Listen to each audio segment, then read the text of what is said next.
गर अब त मामा माइजू पनि आइपुग्ने बेला हुन लाग्यो होला छिटो छिटो खाएर रेडी भइराख्नुपर्छ है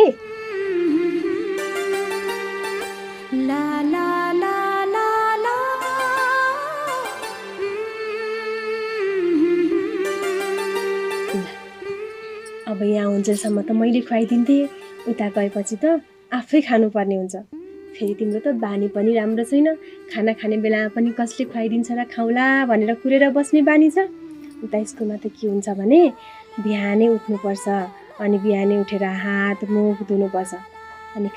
खाजा खाने बेलामा पनि लाइनमा बस्नुपर्ने हुन्छ त्यसैले अबदेखि चाहिँ बानी सुधार्नुपर्छ है मलाई थाहा छ कि दिदी हजुरले धेरै भनिरहनु पर्दैन यता पो घरमा हजुर हुनुहुन्छ र हजुरले मलाई माया गरेर खुवाइदिनुहुन्छ उता त हजुर हुनुहुँदैन अनि फेरि भोक लागेपछि त आफू खानु परिहाल्यो नि है भेनाजु हो नि मालती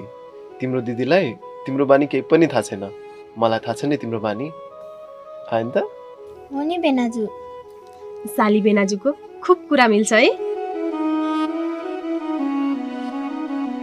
कुरा मिलेपछि अनि मलाई चिकले बनाएको होला नि दिदी हजुरले कहाँ यस्तो भन्नुभएको हजुर त मेरो मुटुमा हुनुहुन्छ नि अनि मुटुमा भएको मान्छेलाई यसरी एक्लै बनाउने हो त एक्लै बनाएको होइन कि दिदी मैले त जिस्केको मात्र हो के लाला मैले पनि जिस्काकी मात्र पो हो त तिमी त मेरो मुटुमा छौ मुटुमा भएको मान्छे सधैँ सँगै हुन्छ अनि तिमीलाई थाहा छ तिम्रो याद आयो भने मलाई म सधैँ मेरो मनसँग कुरा गर्ने गर्छु किनकि मेरो मनमा तिमी मात्रै छौ हो र दिदी त्यसो भए त म पनि मेरो मनसँग कुरा गर्छु दिदी हजुरले एउटा चिज थाहा छ मैले हजुरको फोटो मेरो ब्यागमा राखेको छु नि किनभने मलाई हजुरको याद आयो भने म त्यही फोटोसँग कुरा गर्छु हो र हो नि पक्नु है त हेर्नु त ए मैले त यो फोटो कहाँ परेछ भनेर सोचिरहेको थिएँ अघि नै पो ब्यागमा हाल्न भ्याइसकेछु हो त अनि मलाई थाहा छ नि त म उता गएपछि हजुरको धेरै याद आउँछ भनेर ल ल मेरो याद आयो भने यही फोटो हेर्नु अनि तिम्रो याद आयो भने तिम्रो फोटो मेरो मोबाइलमा छ म त्यही फोटोसँग कुरा गर्छु है हुन्छ ल आगर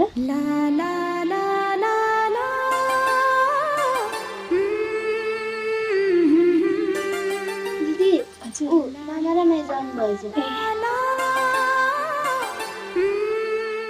नमस्ते बस्नु न होइन ठिक छ बस्ने भन्दा नि मालती भान्जी रेडी भयो